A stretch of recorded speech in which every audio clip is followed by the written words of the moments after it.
This is Ari Koretsky, and welcome to Jews You Should Know, introducing the broader community to interesting and inspiring Jewish men and women making a difference in our world. Some are already famous, some not yet so, but each is a Jew you should know. And we are back with another fabulous episode of Jews You Should Know. This week, the word fabulous is probably a gross understatement.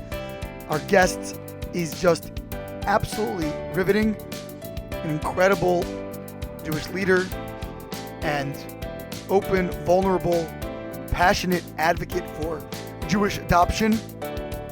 In addition to his role as a rabbi in Montana, the chief rabbi of Montana, so to speak, the head Chabad Shaliach, based out of Bozeman, you're in for a real treat. And for those listening in real time, I'm a little bit off schedule this week.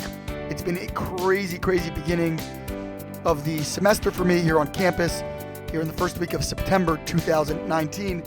So I have not had a chance to put out an episode yet, this being Wednesday. Normally I like to put out on Monday or at latest Tuesday.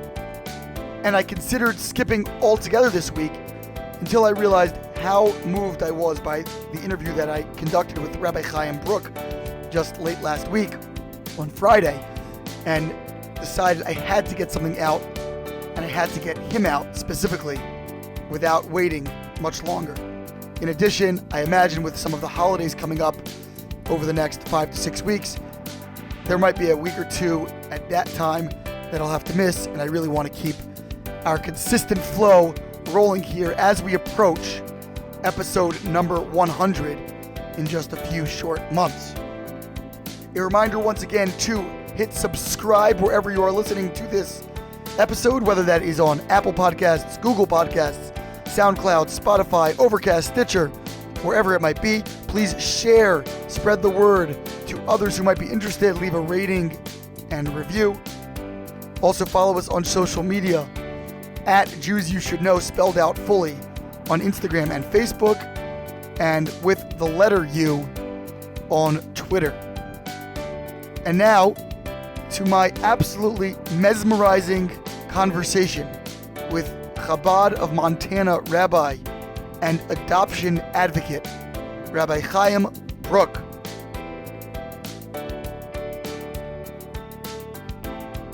And we are here with Rabbi Chaim Bruk of Chabad of Montana. I guess we can call him the chief rabbi of Montana, perhaps. Absolutely. And also a great advocate for adoption, and has a really fascinating story. How are you, Rabbi? Baruch Hashem, rocking and rolling, getting ready for Shabbos here in Bozeman. Awesome. So now, not everyone, of course, can see this is only audio, but I do see you on our video chat here, and I see this beautiful, log cabin-looking kind of structure. It seems very Montanan. Is that I took correct? over the Unabomber's cabin after they arrested him, so I got a nice cabin out here in Montana. Beautiful. You and Phil Jackson. There you go. For those who get that reference. Sound like you're from LA if you care. No, not from LA, just a sports fan. So anyway, Rabbi, I know you didn't start in Montana. I believe you started in a slightly more populous Jewish environment. So tell us a little bit about where you're from and what your upbringing was. I grew up in Crown Heights in Brooklyn. One of 5 children to my parents. My father's an Israeli Chabadnik, a Lubavitcher. My mother's a Brooklyn girl, both from many generations Chabad. And until I was 24, Crown Heights was my home base, although I went to yeshiva in various places, in the Rabbinical College of America in Morristown. I was in Eretz Yisrael, in Israel. And when I was 24, I through a wonderful shotgun, a matchmaker, I met my wife Chavi, who's the daughter of the Chabad Shluchim in San Antonio, Texas. So Chavi grew up in South Texas, a Texan. She was 6 months old when her parents moved out to San Antonio. Wow. And so we dated, the typical, at least in the somewhat typical traditional dating scene of a couple of weeks. And our first date was on January 1st of 2006. And we were married on March 22nd of that year. I was going to say. Yeah, I wanted to point out that year, yes. We got married in San Antonio. We spent a year in Crown Heights. I went to Kollel. I helped out at Chabad headquarters a little bit. She was teaching at various schools. And what we knew from when we were dating, Montana was on the radar because I had spent a couple of summers as a Chabad yeshiva student roaming Montana, visiting with Jews, putting up mezuzahs, putting on tefillin, selling books, bringing with people, sitting and sharing Jewish tales with Jews all across Montana, from the far east of Montana out in Miles City, which eastern Montana is very flat, I would venture to say even slightly boring, versus all the way out to western Montana, which is picturesque and gorgeous and mountainous, rivers and mountains and just, incredible views of nature and experience of nature. So I spent a couple summers doing that. So by the time I dated Chavi, I had mentioned it, I believe it was our second date at Starbucks, and I said, I just want you to know I've been spending some summers in Montana, and if there's the right opportunity, I would want to know if you would entertain moving there with me. And she, without even second guessing it, she said, sure, I'd like to check it out first, but I would definitely move there. So the morning after our first anniversary, so on the Hebrew calendar, we got married on the 22nd of Adar, and the 23rd of Adar the following year, we moved out to Bozeman, Montana, and the rest is history. We've been in Montana for a long time. Well, so now moving back a little bit earlier on, did you know growing up that you wanted to go out there on what's called shlichus? For those not familiar, that's many young people from the Chabad community go out to locations all around the world as emissaries of the Lubavitcher Rebbe to spread Judaism to the far corners of the earth. So did you know early on that this is something you wanted to do, or it came when you met your wife? Well, I'm glad you backtracked a little bit. So until I was 12, I merited to live in the community with the Lubavitcher Rebbe of blessed memory. And for me, whether I understood it fully, even though I spoke Yiddish, but, I'm a kid, you're not paying attention to Fabrengens, you're not listening, to the detailed talks of the Rebbe, but it was clear that the Rebbe's vision for the world was that every human being should inspire another human being. So, I know that Chabad, we'd like to own the concept of outreach, and we can always take credit for the Rebbe being the pioneer of that.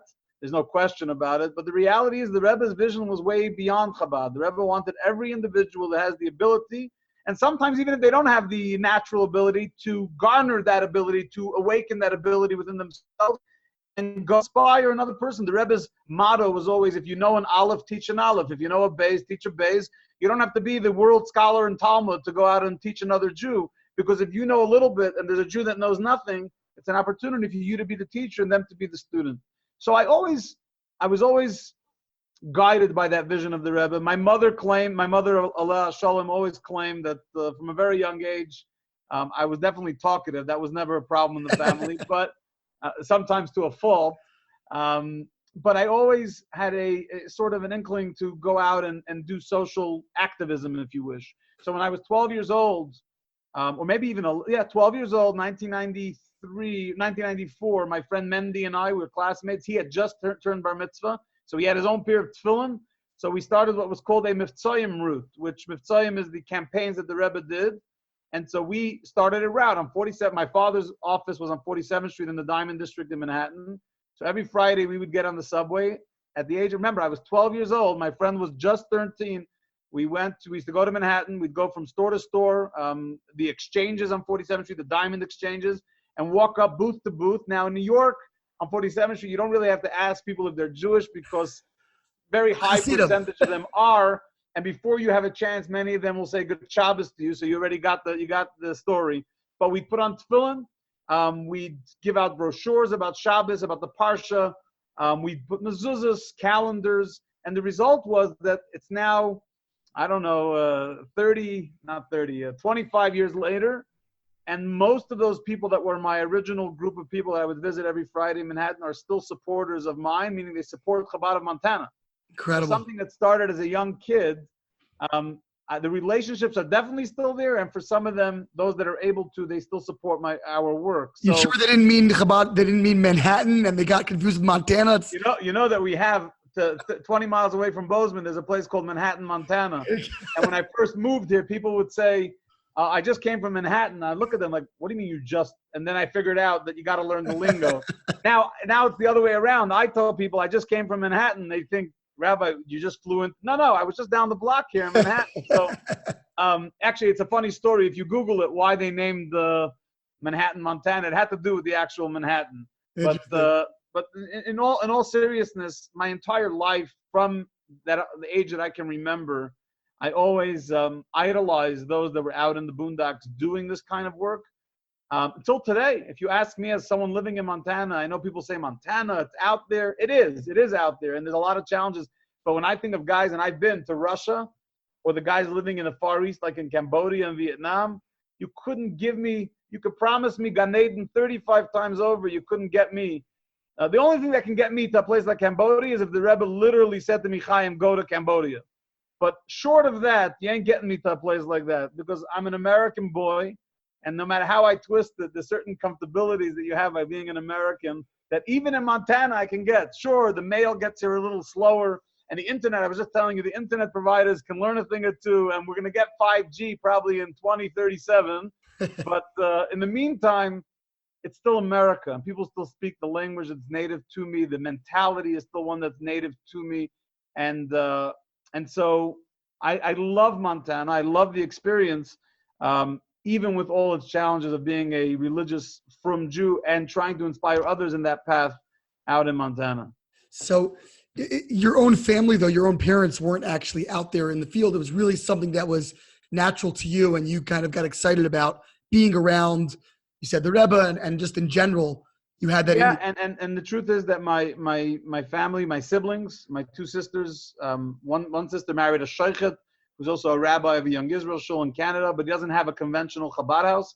My other sister's husband, as well as my two brothers, are all three of them are in business, and my father was in business. Right. And my grandparents were local Crown Heights residents. My grandfather was a butcher. He ran the biggest gmach to give interest-free loans in Crown Heights, but he wasn't a shliach. But my uncle, my mother's oldest brother, was one of the first shluchim to South Africa, and that was something that always made a difference to me, because they always spoke about my uncle in South Africa. But personally, I didn't know on a personal level many of the shluchim. I was a good Crown Heights kid. I knew everyone in Crown Heights, and I knew shlichus was a real thing, but it wasn't. It was something that had to come from within, and I can't pinpoint the moment that transition happened. But I have no doubt that, hearing the Rebbe, there was a time in I think it was 85 or 86, literally in the middle of a fabrenga, in the middle of a gathering where most of the people at the gathering were locals, right? Crown Heights locals. And the Rebbe said in Yiddish, Wer Shluchim und geht einnehmen in the Welt mit Yiddishkeit. Go become emissaries and go conquer the world with Yiddishkeit. When you hear that as a 15-year-old yeshiva student, what are you going to say? I want to go be an accountant? There's nothing wrong with accountants. We need them. They're a wonderful thing. And by the way, my father was in business. And I want to give you an example of what a typical Lubavitcher businessman does, right? We always make the differentiation because it's easy. There are those that are shluchim, those that aren't. My father would send out approximately 100 boxes of shmura matzah before Pesach to his customers, right? The people he was doing business with, because he knew they were Jewish and they needed matzah for Pesach. So here, he's taking his own money. Chabad headquarters isn't bankrolling him. He's taking his own money to do that, because that's something that's ingrained in each of us, whether we're actively shluchim or not. And so did that affect me? I'm sure in some way that affected me too. But honestly, and trust me, and maybe we'll talk about it soon, but from a financial perspective, from an education, from my children perspective, from so many perspectives, there are challenges living in Bozeman, Montana. There's nothing, I wouldn't give it up for another job in the world. Even Cambodia. Certainly not Cambodia, but I'm saying even if you gave me a cushy, there was a wealthy man, I don't want to mention his name, he's not amongst the living anymore, a very wealthy secular Jew who once said to me in his penthouse in Manhattan, he said to me, Rabbi, if you leave Montana and come to the city, I will build you a $3 million synagogue. Why are you wasting your time with the Jews of Montana? There's not enough of them. And I said to him, you don't understand that this is my life's mission is to the Jews of Montana.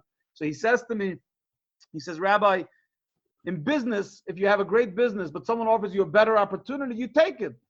So he saw souls as business, and I try to have that conversation with them, and I have to be honest, I did not succeed, and before I had a chance to succeed, he wasn't amongst the living anymore. But now he understands. Huh? I would say now he understands. Now he for sure understands. I wish he could send a check from where he is right now, but that's not possible. That's what a bequest is, Rabbi. Come on. But, that was a moment. I'll tell you, I was sitting in Manhattan with that moment where he said, It only happened once. Someone said to me, and he actually had the building. He told me where he would build the shul. He says, you're charismatic, you're outgoing. I would even, but not in Montana. Never gave me $1 for the Jews of Montana because in his mind, they weren't worthy of a charismatic rabbi being there. I know that I can probably get a nice gig. I'm assuming in New York or South Florida with a nice cushy job with, a 20-year contract or whatever, however it works. I've never had a contract. So I don't know how it works. I never had a board, all that stuff. But that's not what it's about. It's about the Jew living in Miles City who has a mezuzah now. It's about the Jew in Helena that decided they want to kosher their kitchen and get kosher meat through us, and now they're keeping kosher. And those are things that are not, there's no price line on those things. They're priceless moments that no one can put a price tag on. How did you get to Montana? You said that early on you were traipsing around. Was it somewhere you had gone on vacation? No. Why Montana? Chabad headquarters sends yeshiva students to remote places in the summer where there are no permanent Orthodox representation. And so in 2004, they said to me, Chaim, why don't you do the Mountain West? So I said, what does that mean? They said, Montana, Idaho, and Wyoming. I said, first of all, Idaho had just got their first shliach, so we don't have to do Idaho. Let him take care of it. But how in the world do you want me to do Montana and Wyoming in 3.5 to 4 weeks? You ever look at the map? You know the size of these places? They said, no, that's how it's been done for 40 years. I said, sure, but for 40 years, they've only met, 7 Jews in Montana, 7 in Wyoming. Then they got to go back to New York because just driving time, right? Find people. I said, how about this? Why don't we divide it up? I'll take one state and we'll focus on one state. So they said, sure, take Montana. So my friend Yitzchak and I, Yitzchak is the Chabad rabbi in Bend, Oregon today. We came out in the summer. We landed in Billings, Montana on Erev Tisha B'Av 2004. Our first day of doing outreach in Montana was on Tisha B'Av. I remembered because I remember walking into a law firm wearing slippers and trying to stay as far away from the desk of the lawyer so I don't kill him with bad breath because of the fast. And we came in, and his name was Jeff Simkovic. I'll never forget. And we put on film with him. He's a guy originally from the Bronx. And we started traversing Montana from Billings, and then we found out there was 2 hours east in Miles City, and eventually made our way all the way to Eureka, which is at the border of British Columbia, the northwest part of the state. And it was an incredible experience. And so the next winter, I was hanging around New York, and someone said to me, so what are you going to do next year for the summer? I said, I don't know, maybe they'll send me to Mississippi. So his name is Rabbi Kotlarski, Rabbi Moshe Kotlarski. He's the vice chairman of Chabad headquarters. He said to me, you know what I think? I think you should go back to Montana. So I said, why? So he said, because now that they know you, if you come back a second time, that's a relationship. And he was absolutely correct. So I came back in the summer of 2005 with another friend because Yitzchak was already moving on in life. I think he was married already. So my friend and I came out Arik and I came out in the summer of 2005. And then he was 100% right. From the first doorbell we rang, and you have to remember, we didn't have, at that point, we barely had GPS. I don't even think we had GPS. We were using maps, which when you're traveling around Montana and you look, and it was great. I learned how to study maps. But you show up at a house and they're not home, so you leave a brochure and you come back, and it's a whole till you finally get in front of a Jew. So it was an incredible experience. And following that summer, Pesach, I sent matzah to every Jew I knew in Montana, shmura matzah, and the response was overwhelming. Even Chabad headquarters was fascinating. We got like $2,800 came in the mail from a matzah mailing to Montana. That was unheard of. And so in December of 2005, about 2 weeks before I dated Chavi, I took my sister, and I couldn't find any yeshiva guys that wanted to go to freezing Montana in December. So my sister agreed to come, and we made 4 Hanukkah parties in 4 different cities, in Billings, Bozeman, Helena, and Missoula. And that was it. Then a week later, I flew to Texas and dated Chavi. And obviously the following summer in 2006 is when I brought Chavi out to check out Montana for herself. And as we flew out of Bozeman in the summer of 2006, I said to her, "Nu, what do you think about Bozeman?" Now remember, Bozeman is Montana, but it's almost like a bubble within Montana because it's the northern gateway to Yellowstone National Park. Wow. It's only 40 miles north of the Big Sky Ski Resort. It's right on the I-90 where, you're easily connected to Billings, Butte, Helena, Missoula. So it's a kind of central to the Is that where the university is also? One of the two. There's University of Montana, which is in Missoula. Montana State, which today has 16,500 students, is here in Bozeman. So there's obviously Jewish faculty, and it's more of a vibrant, progressive town. Cosmopolitan, yeah. Yeah, big. They actually named it the number one, for a while, it was named the number one micropolitan in the United States. So they invented a new name for it. So that's it. And so we decided in the summer. I spent 6 months raising funds because no one, gives funding for it. We were granted a wonderful seed money by the late Sammy Rohr, the father of the philanthropist George Rohr. Sure. Sammy was an incredible support for our first 3 years here in Montana, and we continue to have a wonderful relationship with the Rohr family. But today, with a budget of about $500,000 a year, we're raising close to 2/3 of it in state. So it's been an incredible journey on a financial side as well. We got a long way to go, but we're, as I always tell people in Bozeman, we're just getting warmed up. But we're rocking and rolling, and today we have 3 Chabad houses in Montana. We opened up a branch in Missoula and another branch in Kalispell. So you brought out other colleagues to come and join. 2 other couples. Incredible. Yeah, we brought 4 years ago. We opened up a branch in Missoula near the University of Montana, and about 9 months ago, my wife's sister and her husband, we hired them to open the Chabad in the Flathead Valley up near Glacier National Park and the Flathead Lake. Incredible, gorgeous part of forget about part of Montana. It's an incredible, gorgeous part of the world. And they're doing wonderful. They're actually going to have a bris for their baby on Tuesday next week. Wow. They had their second baby boy. So, Baruch Hashem, Yiddishkeit is really picking up. And I don't say this facetiously. I mean it, that, we're just warming up. I'll bet you get many tourists out there besides the regular Montanans, right? June through September, we get an average Shabbos in Bozeman. We have anywhere from 10 to 30 from tourists that are with us for Shabbos. They join us for the meals and for the davening. It's wonderful. Hotels nearby, or there's a hotel that's a mile nearby. There's Airbnbs that are nearby, and I think it's an incredible thing that we've seen in our community where the locals interact with the visitors, and so the locals tend to be from very secular backgrounds. Sure. Are interacting, and vice versa. People that are from very frum backgrounds who very rarely interact and see the soul of a secular Jew for what it is, a beautiful, shining soul. So I think it's a win-win on both ends, and I've seen the result of it for now 12 years. So it's been an incredible thing to witness. How many actual Jews are there, by your estimation, in Montana? And how do you even discover them? Is it all word of mouth? One introduces you to the next? Like I imagine if I gave you the secret of how Chabad... No directory, right? If I gave you the secret of the formula of how Chabad finds Jews, then I'd be giving away a trade secret. I'd have to. Hey, let's do it right here on the podcast. The answer is really that it's Chavra Isla. One person tells you about another one. A grandmother calls you and tells you that the grandson is going to college. A mother calls you secretly and tells you, I don't tell him I told you, but my daughter just moved to Bozeman. Her husband's not Jewish, but I really would love if you go put up a mezuzah. I have one lady who sent me a check and said, please bring some jelly donuts for Hanukkah to my son. And the word spreads, business-wise as well. People are doing business. A realtor will call me and say, Rabbi, just FYI, I just showed a house. Now, maybe they're not supposed to, but this is Montana and this is Chabad. And we have a network of people that understand. They don't understand only that I'm Jewish and I'm looking for Jews. They also understand that I will treat that Jew in a way that won't be offensive to them. So they have nothing to lose by introducing them to me. Sure. They know because they've been to Shabbos dinner, they've been to Hanukkah parties, they've been to Pesach Seders. They know that the Jew that's moving in will only benefit and be grateful to them because of it. And many times what will happen is that the people will tell their people that, let's say they meet a new Jew, they'll say, hey, do you ever meet Chaim? They go, no. And they'll say, should I meet Chaim? He says, oh, you got to meet Chaim. Can I give Chaim your number? And most of them will say, yeah. And so that's how we'll start. And today, we have a network around the state. You answer your original question. My estimate is that probably 4,000 to 5,000 households in Montana that have at least one Jew.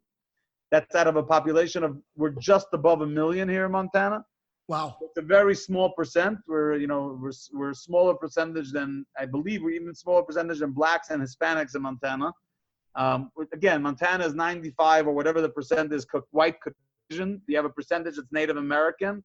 And then there are a few Jews, but those few Jews now have the opportunity to really tap into authentic Yiddishkeit because we make it available and we schlep around the state. It's not like we stay put. A couple months ago, I was at the APAC convention in D.C. and on the train, taking the Acela train from D.C. to New York, I got a call about a Jew who I knew up in Conrad, Montana, which is an hour and a half north of Great Falls. Population is probably 200. And he passed away, and his wife called me, who isn't Jewish, his wife called me and said, we need a Jewish funeral. And I knew I was going to be stuck on, I was going to be in New York for the next 2 days. I called my brother-in-law Schneier in Kalispell. I said, you know where Great Falls is? Look on a map. You're going. Yep. And he had never done Tahara before. I had done. There's no Chever Kadisha. We are the Chever Kadisha. We do it. So I said to him, you're going to have 24 hours of training, and then in 24 hours from now, you're going to be doing a Tahara on my friend Norman, Nachum Lepo, and you're going to give him a proper Yiddish burial. And Kachava, that's exactly what happened. And so we don't have the luxuries of, we're just going to call the South Dade or North Broward, Chever Kadisha, or Shemrei Hadas, and they're just going to take care of it, or Greater Washington, Vada Rabbonim.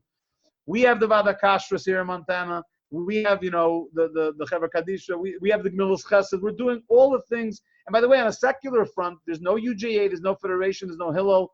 So, there's no Jewish family services. We have something called Project Dignity. If a Jew needs a car, if a Jew needs help with money, there's no one to turn to. They call the Chabad. And what's interesting is many times they'll call the Reform Temple. The Reform Temple will give them the number of the Chabad, which is great, as long as they know where the Jewish family services are.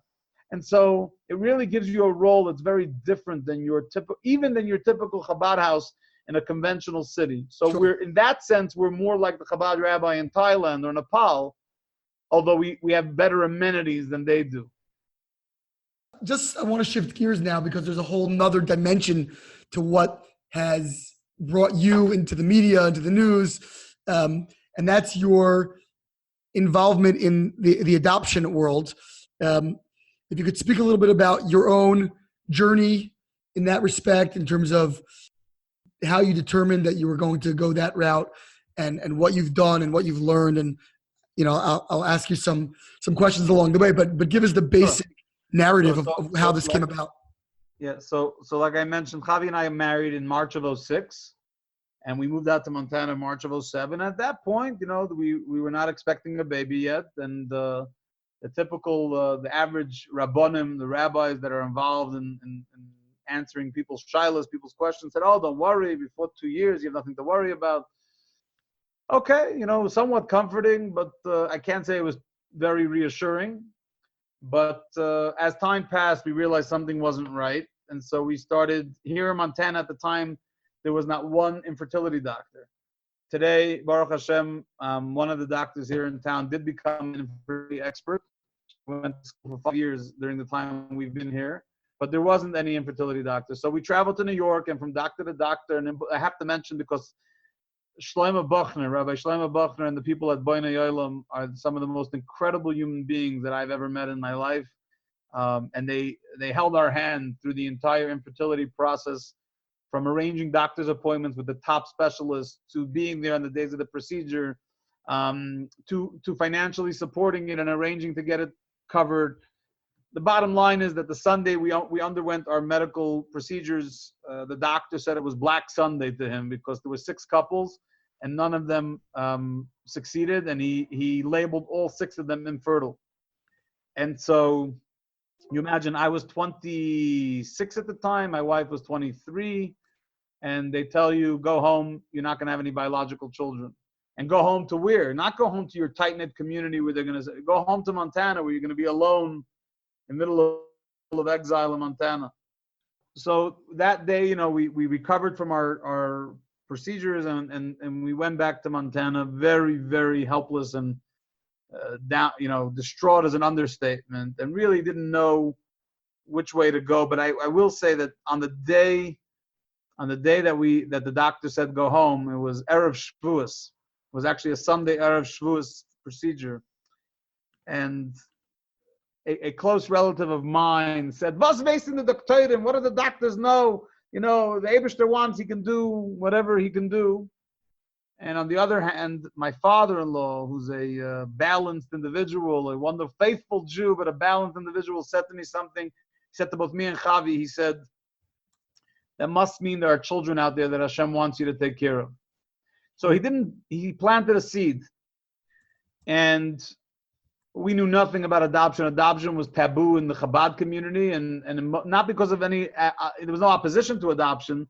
Simply, I think in generally in the frum world, adoption was very uncommon and therefore remained very taboo. And even when people adopted, they would keep it a secret from the kids, which today, obviously psychologically, it's been proven is a very unhealthy thing to do. because when they find out the truth later in life, it does not do well. You got to tell them from when they're very young. But we knew nothing about adoption, and truth is that we weren't sure ourselves, like, what do we want to do? And so this was it was Erev Shavuos. The summer passed, and that November I traveled to New York for the Chabad Shluchim conference. And Saturday night at the Wingate Hall down on Kingston Avenue, they had a private session for the Chabad Shluchim, and I'll never forget it as long as my memory serves me. I was sitting next to Rabbi Benny Zippel, who's the Chabad rabbi in Salt Lake City, Utah, a dear friend of mine. And he had no idea that we were undergoing, no one knew besides our close relatives even knew that we were undergoing infertility. So I was sitting next to him, and a video, they showed us a never published couple of clips of videos of the Rebbe.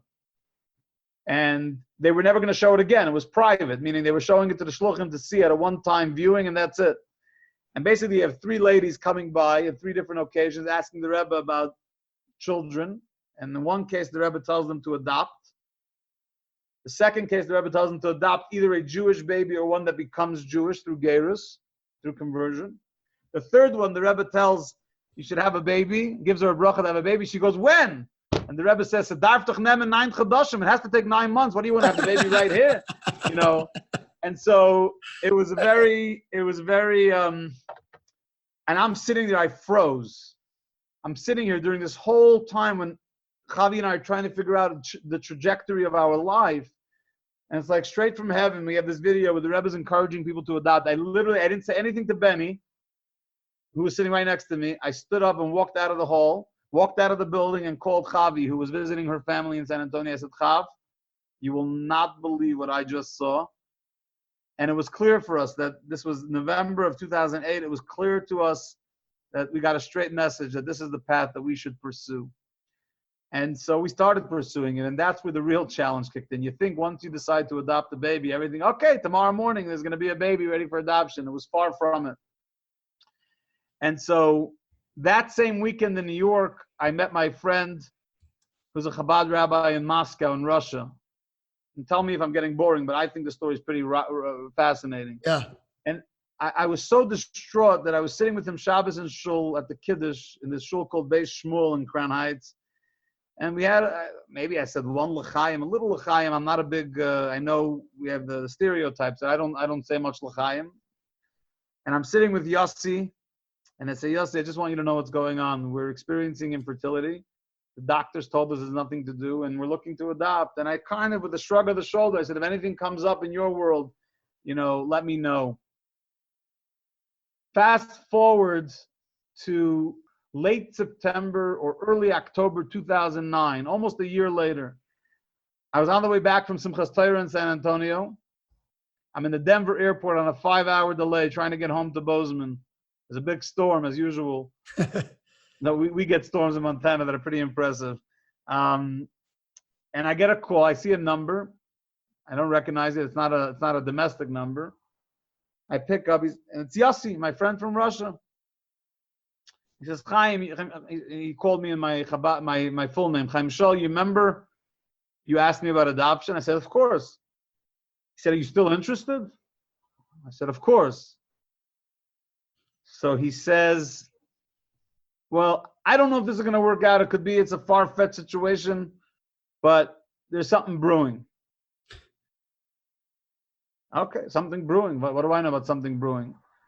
Make a long story short, 3 weeks later, which in the world of adoption is considered instant, right? Adoptions take years. There was a Jewish mother in Moscow. I'm going to backtrack. On August 28th, 2009, so again, this is a month and a half before, or almost just before, over a month after I got the phone call. There was a Jewish mother in Moscow on August 28th, Ches Elul, that gave birth to a baby girl. In the fifth, she only found out in the 5th month she was pregnant, and she gave birth at 31 or 32 weeks. She gave birth to a preemie. And the doctors in Russia had done surgery on the baby and hooked her up on a machine. She was in the hospital for 30 days.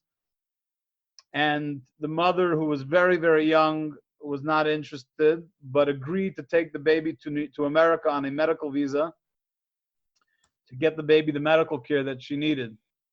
So she schlepped to Jersey, and in Jersey decided there was too many medical complications that she's going back to Russia without the baby. So she called her shliach in Russia, who happens to be my friend Yossi, who I had spoke to a year earlier, and said, I'm not taking this baby home. So Yossi said, come again? What do you mean? He goes, no, I can't. It's too much. I was on a plane for 10 hours. The baby's screaming. I'm not. Yossi said, you ain't doing anything. Me and my wife, Luba, are getting on a plane. We're going to meet you in New Jersey before you do anything. So the shliach leaves his 10 or 11 children at home, and him and his wife, they get a babysitter, and they fly to New Jersey, to Newark, to go see what's going on with this poor young girl and her baby. And, the baby has some medical stuff, but she's adamant she's not taking this baby.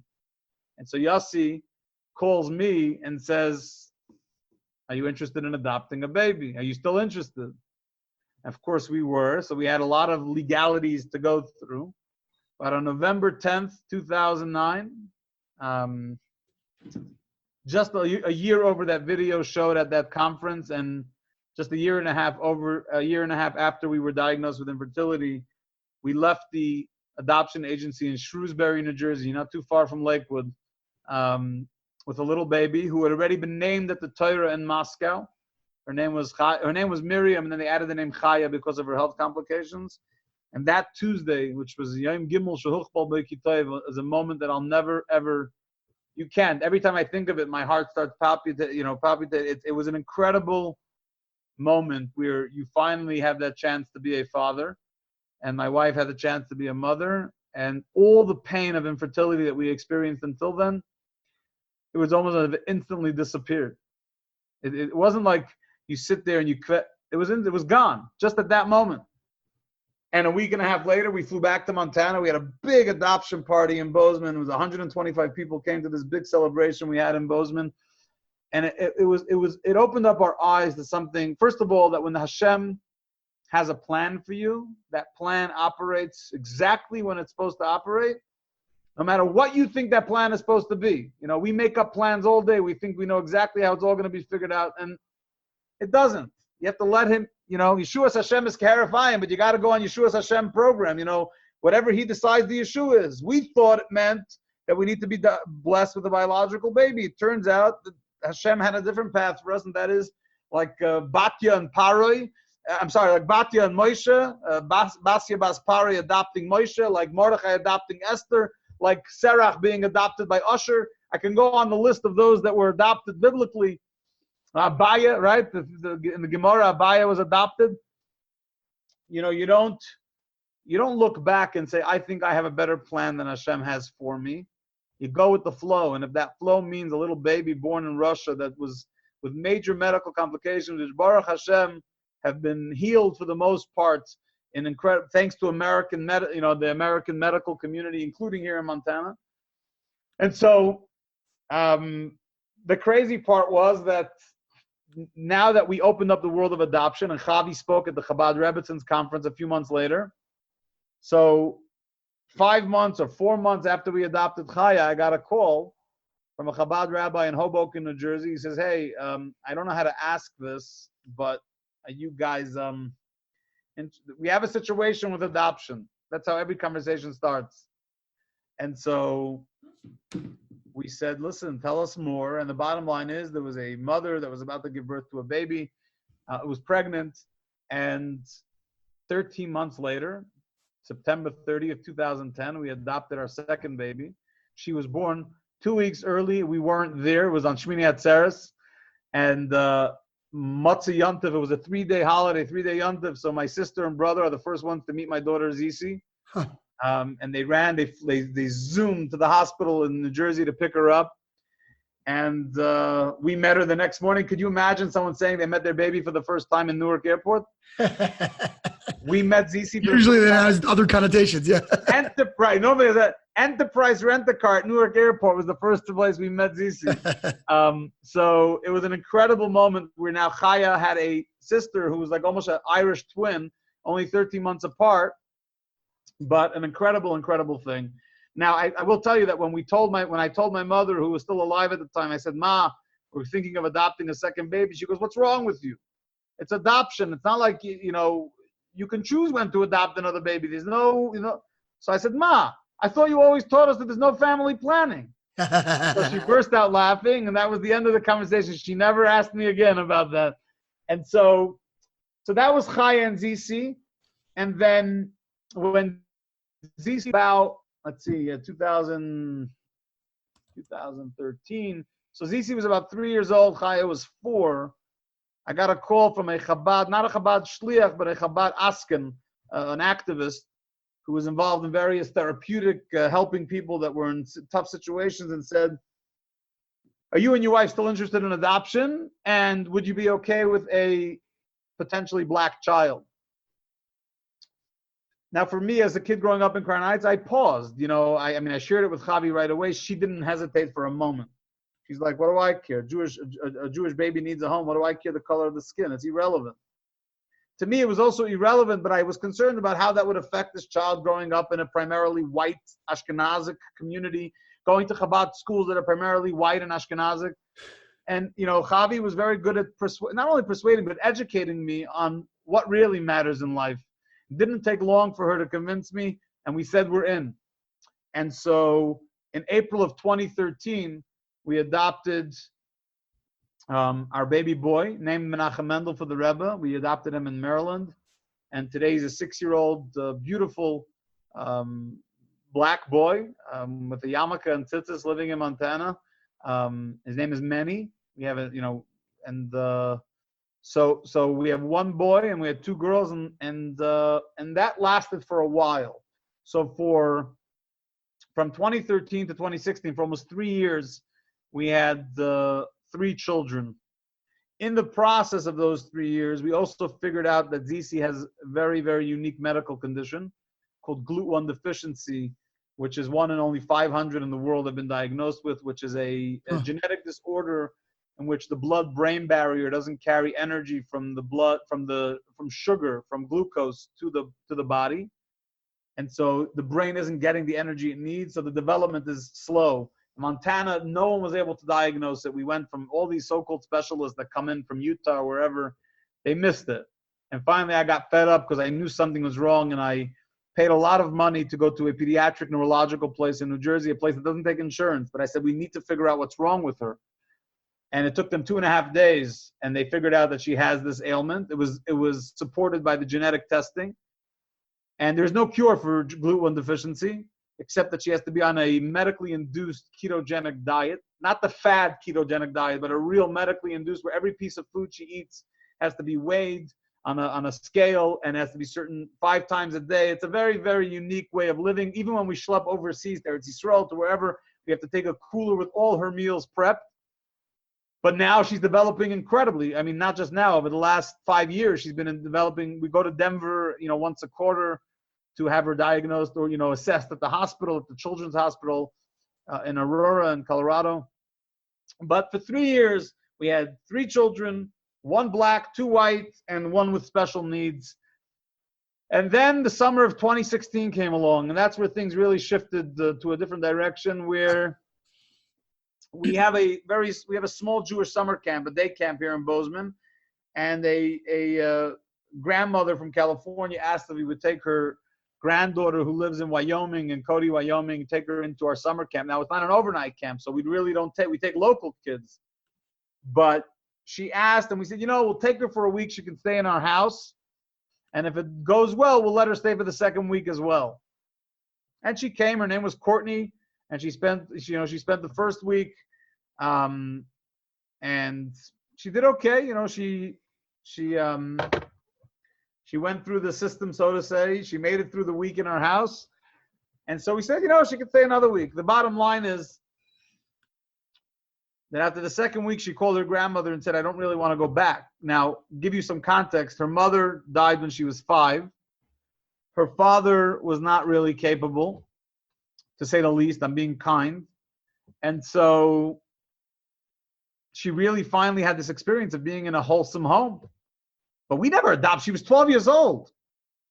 We never adopted a preteen. We adopted babies, and we thought we had that figured out. By the way, it turns out that you don't have anything figured out. As kids get older, suddenly you discover all these new incredible things that you never heard about. Tell me about it. Yeah. No. Kids that are adopted have something called attachment disorder. Even if they're adopted at birth, they feel like they're not in their natural habitat, and so they have to, if you don't give them proper therapy and get them the proper help they need, it can result in some traumatic stuff for them. Remember, every child taken away from their biological parents at birth undergoes trauma, subconscious trauma. And so you need to recognize that and stop being a selfish adoptive parent who thinks that, what do you mean? They're in my house and I'm the best parent in the world. I'm the best thing that could have ever happened to them. Why are they so ungrateful? They're not ungrateful because they're nasty. They're ungrateful sometimes, or they're expressing ungratefulness because they're struggling internally. And it's hard to realize that sometimes, that as much as you give a child and as much as you care for them from the day they're born, they may not always feel like they're in their natural habitat, and therefore will express some behavior that are really unhealthy behavior, but it's their way of saying, I feel like I don't belong. And if you don't give them the help for that, you cause that to be prolonged. But going back to Courtney, she needed a home. We said, you got to go back to Wyoming. We got to think this over. It took us about 2 weeks, and we decided, you know what, if Hashem put her at our doorstep, I mean, what are the chances? There's a Chabad in Wyoming. There's a Chabad, in Denver. Why did she end up in Montana? If it wasn't Hashgacha Pratis, if it wasn't divine providence, that she should be with us. So we took her in, and it's been a very long journey with her. I mean, her name went from Courtney to Shoshana Yael. She changed her name. She got a Jewish name, Shoshana Yael, a name that she picked. She just turned 15. She's in a unique therapeutic school for equine therapy in southern Utah because the conventional schools were not working for her. Sure. She needs intense therapy, and we are giving her that. And we just came back yesterday. When you emailed me, I was in St. George in southern Utah, where we visited her for the first visit in school. And so she has a lifelong journey ahead of her, but at least she has what to facilitate that journey: a healthy home, a healthy keli, a healthy vessel. So maybe that her future can be, she can make incredible progress and have a very bright future. And that was the summer of 2016. And then in March of 2017, and this wraps up kid number 5 for now. We don't know, who knows what Hashem will send us. No family planning, like you said. I would like to, Chavi would like to just fill up the house. I jokingly say to people that don't ever put Chavi near the border with Mexico. She'll take all those 500 kids and bring them home. And I say that because we understand as parents, as adoptive parents, how painful it is to have kids taken away from their parents. And I don't care what people's politics are. I don't see this as a political thing. Parents being separated from their children being separated from their parents has very, very, even by the court system, even if it's done right, has long-term effects that we can't even imagine. But that's Chavi's mentality. Let's fill up this house and give a good life to as many kids as possible. I'm a little bit more conservative on that front. But so probably far, also doing the fundraising. So, yeah, I'm the one that does the fundraising. Or I'm the one that maybe wants to one day be able to go on a trip with my wife and not have another baby in the house. That's a full-time job. But anyhow, putting that aside, in March of 17, I got a call from a woman here in Montana, and she said, I'm about to have a grandchild. A Jewish woman called me, about to have a grandchild, and there's no home for this. I mean, she wasn't going to take the baby because it just wasn't right. She didn't think it was right to try to raise a grandchild, and the daughter wasn't up to it. And she said, do you know any couples that would be interested? So I was sitting outside the Bozeman post office, I'll never forget, and I said, yeah, we would. So she said, oh, that's what I was hoping you would say. The old setup. She was trying to be, politically correct and not mix into my business, but she was hoping that would be the response. And to make a couple of months journey, the shorter version is that on August 18th, 2017, in Montana at the hospital, Chavi was there at the birth. I was there about 10 minutes, 15 minutes later. We adopted our 5th child, Chana Leah, named for my mother. So I was hoping for a girl because Shoshana picked her own name. Manny was a boy, and so I needed another girl to give a name. I was the only one of the 5 of us, my siblings and I, who didn't have a child named for my mother. And so that Shabbos at the Torah, she was named Chana Leah for my mother, and she just had her 2nd birthday. And so right now we have a 15-year-old, an almost 10-year-old will be 10, Chaya. Our first child is not our oldest child. Chaya went from being the oldest to being the first. And I always tell her, you'll always be the one that made me a father. That will never change. And that's interesting because there is a little bit of a, when you're the oldest child for, I don't know, for 7 years or 6.5, 7 years, and then along comes another kid, and now you're not the oldest anymore. There can be some rivalry there. Sure. And instead of ignoring it or making believe it doesn't exist, you have to recognize it. And when you recognize it, and you deal with it head on, it's a whole different experience. And I have to say that, my wife and I have learned so much through the world of therapy, and how to deal with children of these particular backgrounds, and how to deal with children that are unconventional, who don't see the world the way your typical Crown Heights kid sees the world, or even your typical Chabad kid growing up on Shluchah sees the world. And so it's been very helpful. We read incredible books, 20 things that adoptive kids would like their parents to know. There's a book by an author named Brad Reedy about the effect of kids living in the wilderness a little bit and getting in touch with nature. There's so many aspects of it. And so I feel very grateful that Hashem gifted us with 5 children in his own very interesting way. But I also recognize that I'm not going to sugarcoat it. Having 5 adopted kids has a load of responsibility above and beyond raising 5 children on a good day. But somehow, if that's what Hashem wants from me, I'm going to have to pony up and get it done, and done to the best of my abilities. You can't, I guess you could ignore the responsibility that Hashem puts on you, but that would be silly. Because if you think you're going to find salvation or find comfort or find content in your life, meaningful content, meaningful experience outside of that which Hashem has gifted to you, you're in a futile endeavor. And so adoption is the path that Hashem chose for us. And if one day the medical community comes up with an advancement where we can have a biological child, by all means, I'm open to it.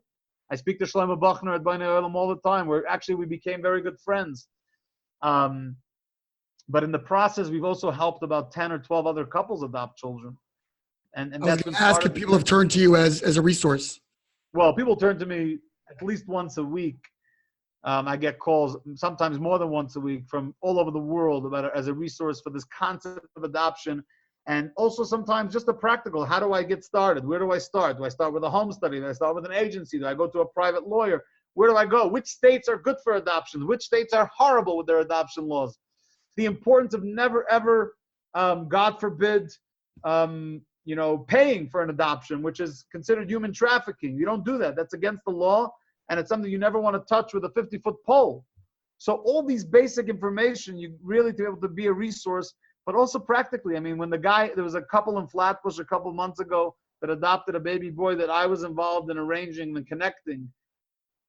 I got the videos and the pictures of the bris. I don't know, there was hundreds of people there at the bris in Flatbush. It's a guy I never met.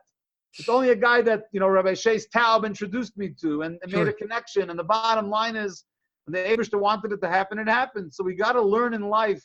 And I learned this so many times, and yet I fail at it so often, where I think I'm going to do better than the Eibishter plan. Right? Even with money, right? You run a Chabad house, there's never money. The money comes in the bank and it's out the door before you blink. And then you get frustrated, you get overwhelmed. Oh my God, what's going to happen? And then boom, the money shows up in a way that you never dreamt it would.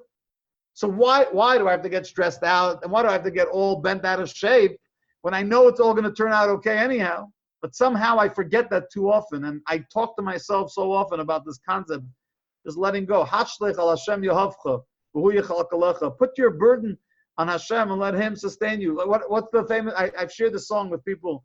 There's a song, I don't even know where it comes from, but I heard it, a Yiddish song. It goes, Sag nicht der Eibishter wie groß dein Zorres ist, sag der Zorres wie groß der Eibishter is. Don't tell God how big your problems are. Tell your problems how big God is.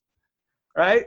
And so we always forget that. And I have to tell you, adoption reminds you that when Hashem has a plan and it's meant to be, it is going to happen.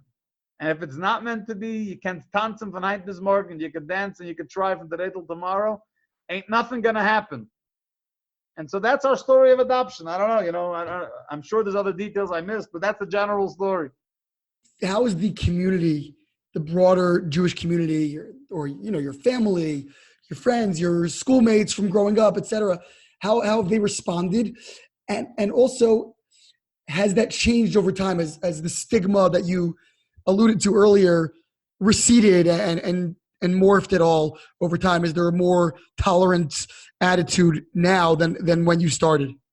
So I have to say that when we announced the first adoption of Chaya, obviously in Montana, where adoption wasn't taboo, right? In the secular community, the community was incredible. But the novelty was that even in Chabad, the response was incredible, was overwhelming. I mean, the calls, the emails. I mean, it was new. So I knew people had, and that was really the test. I knew it was new to them, and I wasn't in denial of that. But how did they actually respond? They responded in the most beautiful way, literally as if we just gave birth to a biological child. And I know that's not always the case. I know a Jew that adopted a baby, and when he came into his Chassidische Shtibel one, this is 20 years ago, his best friend said to him, "What are we supposed to tell you? We're supposed to tell you Vincent Mazel Tov? We're supposed to tell you Mazel Tov?" Because of course, what do you mean? So that's not what our response was. The response we got was incredibly positive. I think the biggest novelty was when we adopted Manny, who was black, and that was a hard thing for people to swallow. Again, and I don't believe it comes from a place of racism. I really believe it comes from a place of just the unknown. We've never had that.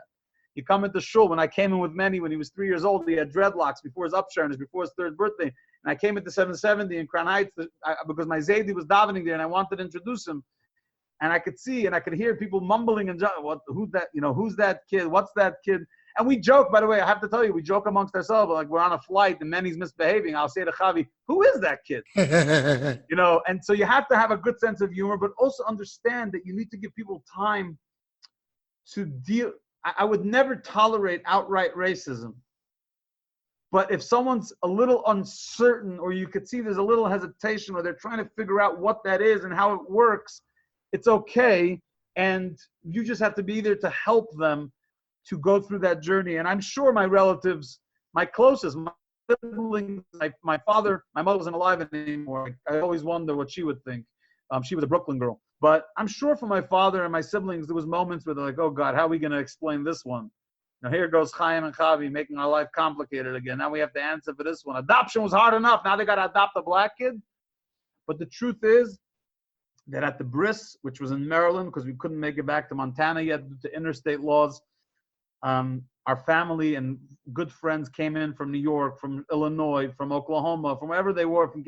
And my father was there, and he had a kibbutz, and my shver was a son, and it was an incredible bris.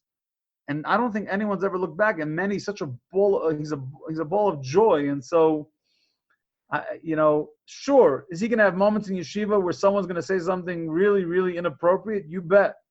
And I'm going to train him from day one that that's a reality for life.